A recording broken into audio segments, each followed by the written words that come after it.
Hello दोस्तों, स्वागत है आपका आपके अपने यूट्यूब चैनल द स्टडी ठिकाना में, जहां हम क्लास 9 का मैथ का एक नया सीरीज शुरू किए हुए हैं, जिसमें एक्सरसाइज 1.1 हम आज पिछले क्लास में ख़त्म कर चुके हैं। आज हम एक्सरसाइज 1.2 आपके सामने लेके आए हुए हैं। चलिए शुरू करते हैं। ये है, हाँ ये है आपका 1.2। सर, पहला ही सवाल दिया हुआ है, नीचे दिए गए कथन सत्य है या असत्य, कारण के साथ अपने उत्तर दीजिए।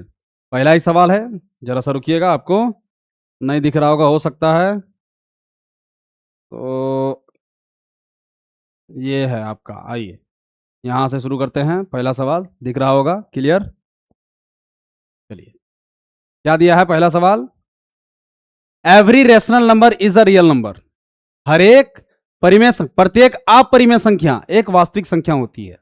तो सर, इस पॉइंट को समझने के लिए हम आप पहले ही पढ़ चुके हैं। क्या सा, रुकिएगा, चलिए इधर आइए। हम पहले ही क्या पढ़े हुए थे? आइए,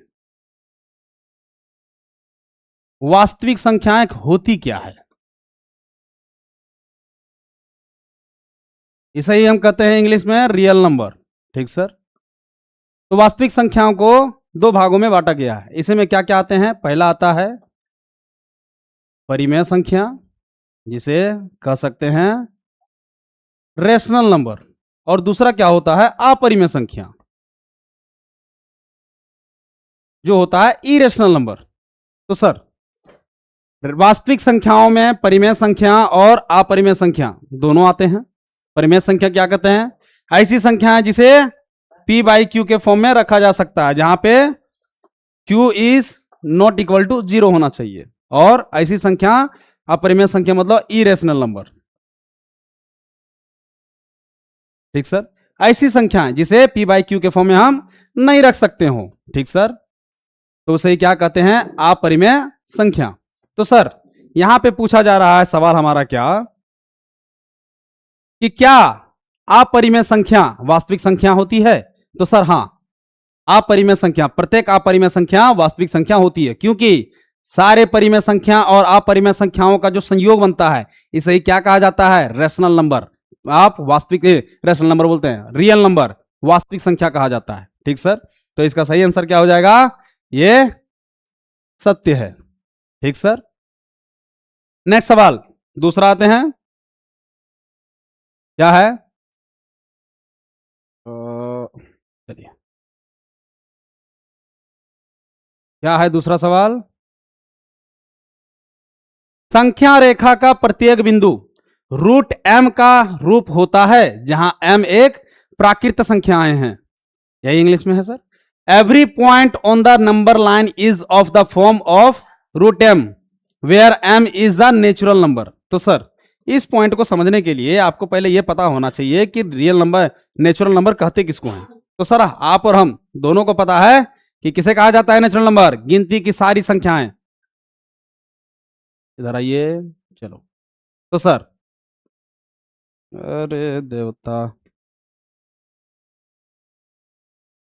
नेचुरल नंबर, इसे ही क्या कहा जाता है? आपका प्राकृत संख्या।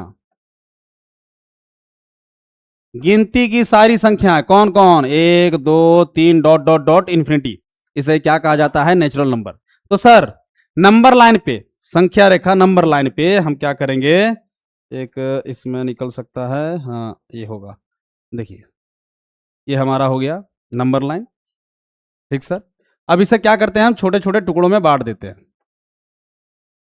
ये कहां से? मान लीजिए 0 से शुरू हुआ, 1 2 3 4, तो इसमें माइनस भी नंबर होते हैं। तो सर, रूट m में हम वैसी संख्याओं को रख सकते हैं जो क्या है? प्राकृत संख्या है। इसे संख्या रेखा पर प्रत्येक बिंदु को रूट m का रूप हो सकता है? तो सर नहीं हो सकता। कारण क्या है? देखिए, संख्या रेखा पे 0 1 2 3 4 तो आ रहे हैं, लेकिन इसके साथ ही साथ क्या हो रहा है? इसके साथ माइनस में भी नंबर आ रहे हैं। और जैसे ही हम m की जगह पे माइनस m रखेंगे, माइनस m बोलते हैं, रुक जाइए, जैसे ही हम m की जगह पे माइनस कोई नंबर रखते हैं, ये तुरंत क्या बन जाता है? एक काल्पनिक संख्या बन जाती है। ठीक सर। ये एक इमेजिनरी नंबर बन जाता है। और इमेजिनरी नंबर क्या कभी भी एक परिमेय संख्या नहीं हो सकती है। तो सर ये क्या है, संख्या रेखा पे प्रत्येक बिंदु रूट m का रूप नहीं होता है। ठीक सर, तो इसका सही आंसर हो जाएगा असत्य। पहला क्या था, सत्य। ठीक सर, फिर है नेक्स्ट सवाल तीसरा। जैसे तुम्हें पास मेरे तेरे पास तुम।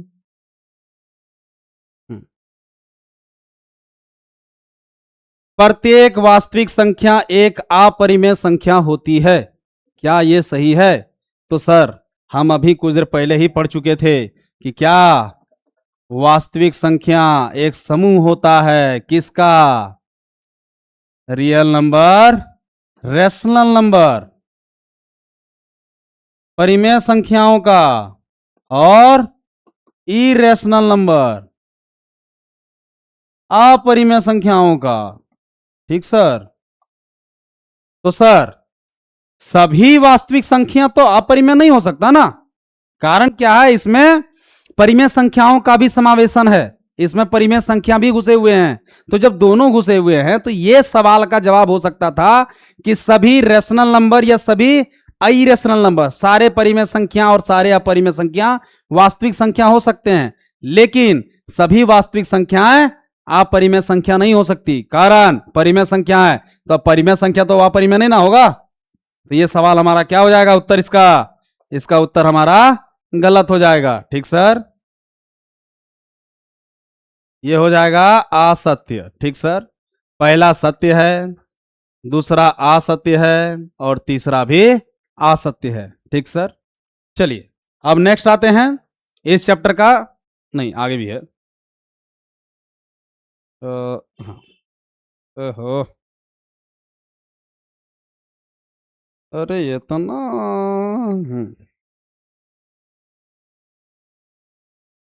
ऊपर जाइए ना दा। हाँ, क्या सभी धनात्मक पूर्णांक के वर्गमूल अपरिमेय होते हैं, यदि नहीं तो एक ऐसी संख्या के वर्गमूल का उदाहरण दीजिए जो एक परिमेय संख्या हो। Are the square root of all positive integer irrational, if not give an example of a square root of a number that is irrational number. तो सर सभी धनात्मक पूर्णांक वर्गमूल अपरिमेय होते हैं, नहीं सर, कारण देख लीजिए, रूट 1 कैसा आएगा 1, तो ये तो सर परिमेय संख्या हो गया। रूट 4 का क्या आएगा 2, तो ये भी तो एक परिमेय संख्या, इसे भी हम पी बाई क्यू के रूप में रख सकते हैं। 2 है तो 2 को क्या लिख सकते हैं, 2/1 लिखा जा सकता है। जरा सा थोड़ा सा इधर आ जाइए, हाँ ठीक। उसी प्रकार से मान लीजिए रूट 2 है, रूट 2 को तोड़ा नहीं जा सकता, तो ये क्या हो गया, अपरिमेय संख्या हो गया, इसे पी बाई क्यू के फॉर्म में हम नहीं रख सकते। तो सर सभी पूर्णांक के वर्गमूल अपरिमेय नहीं हो सकते, परिमेय भी हो सकता है और अपरिमेय दोनों हो सकते हैं। ठीक सर, तो पूछ रहा है कि अगर नहीं तो ऐसा कोई संख्या का वर्गमूल का उदाहरण दीजिए, तो उदाहरण तो है हमारे पास, आ गया उदाहरण, क्या होगा, उदाहरण के तौर पे आप सीधा सीधी लिखिएगा, रूट 1 बराबर रूट 1, रूट 4 बराबर 2, रूट 9 बराबर 3, ऐसे बहुत सारे नंबर हैं, जिस भी रूट का हम क्या करते हैं स्क्वायर निकाल सकते हैं, वो सारे परिमेय संख्या, उसी का कोई भी एक एग्जांपल आप डाल दीजिएगा। ठीक सर, चलिए नेक्स्ट सवाल पे आते हैं, क्या है, दिखाइए कि संख्या रेखा पर रूट 5 को किस प्रकार निरूपित किया जा सकता है। तो सर आइए उसको देखते हैं, चलिए हाँ, ये जो तस्वीर है, चलिए आते हैं यहाँ पे, पहले क्या करेंगे, संख्या रेखा एक लाइन खींचेंगे हम। ठीक सर, खींच दिए, ठीक, अब क्या करेंगे, इसे काट देंगे बहुत सारे भागों में, 0 1 2 3, उसी तरह से पीछे भी जाएगा, लेकिन पीछे का हमें जरूरत नहीं है। तो सर रूट 5 लाना है, मतलब सर एक फॉर्मूला आप पहले पढ़े होंगे, कर्ण स्क्वायर बराबर लंब का स्क्वायर प्लस आधार का स्क्वायर। कर्ण क्या दिया हुआ है हमें? √5। ठीक सर, तो क्या करेंगे हम? ऐसा कोई नंबर लाएंगे तो देखिए 0 से 1, 1 से 2। अगर हम आधार को 2 रख देते हैं, हाँ, अगर हम आधार को 2 रख देते हैं और यहीं से एक लाइन खींचते हैं जो 1 सेंटीमीटर बड़ा हो। ठीक सर, ये तो यहां से कितना हो गया? 2 हो गया, और इसके ऊपर जो है वो 1 सेंटीमीटर हो गया। तो सर लंब कितना है? 1 का स्क्वायर प्लस आधार कितना है? 2 का स्क्वायर। जब यहां से ये इसे मिटा देते हैं हम,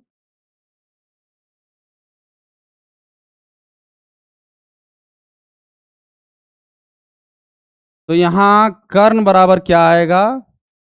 ये रूट हो जाएगा, और रूट में क्या बचेगा हमारा? 1 का स्क्वायर 1 प्लस 2 का स्क्वायर 4 बराबर में √5। यही √5 कहां से आया है? ये वाला हमारा कर्ण। ठीक सर, ये कर्ण का वैल्यू कितना आ गया? √5। कैसे आया? हम संख्या रेखा पे 2 तक की एक लंबाई खींचे जो इसका आधार हो गया, वहां से एक सेंटीमीटर का लंब खींचे जो इसका लंब हो गया, और दोनों को जब कर्ण निकालने के लिए हम फॉर्मूला का इस्तेमाल किया तो हमारे पास क्या आ गया? ये √5। अब हम क्या करेंगे? एक स्केल लेंगे और स्केल को यहां पे रखेंगे, और उस स्केल का दूसरा छोर यहां पे रखेंगे, और यहां पे जब काटेंगे यहां से तो ये क्या होगा? इसे कटेगा। तो सर ये जब कटेगा तो देखिए एक सर्कल बनता जाएगा। ये जो सर्कल बनेगा इसका देखिए ये कहीं ना कहीं आपको त्रिज्या जैसा नहीं फील हो रहा है कि ये क्या होगा? वृत्त का त्रिज्या हो गया, और वृत्त की त्रिज्याएं क्या होती है? हमेशा बराबर होती है। तो एक देखिए ये √5 बन गया, दूसरा त्रिज्या यहां से यहां तक बन रहा है, तो ये भी कितना हो जाएगा? ये हमारा √5 हो जाएगा। तो सर संख्या रेखा पे हम दर्शा दिए √5 को। ठीक है सर, चैप्टर 1.2 खत्म हो चुका। आई होप आपको पसंद आया होगा। इसके बाद हम नेक्स्ट 1.3 लेके आएंगे। तब तक के लिए धन्यवाद। हमारे चैनल को सब्सक्राइब कीजिए, क्या बोलते हैं उसको, लाइक कीजिए, शेयर कीजिए, सब्सक्राइब कीजिए, जो आपसे होगा नहीं। फिर भी के लिए धन्यवाद।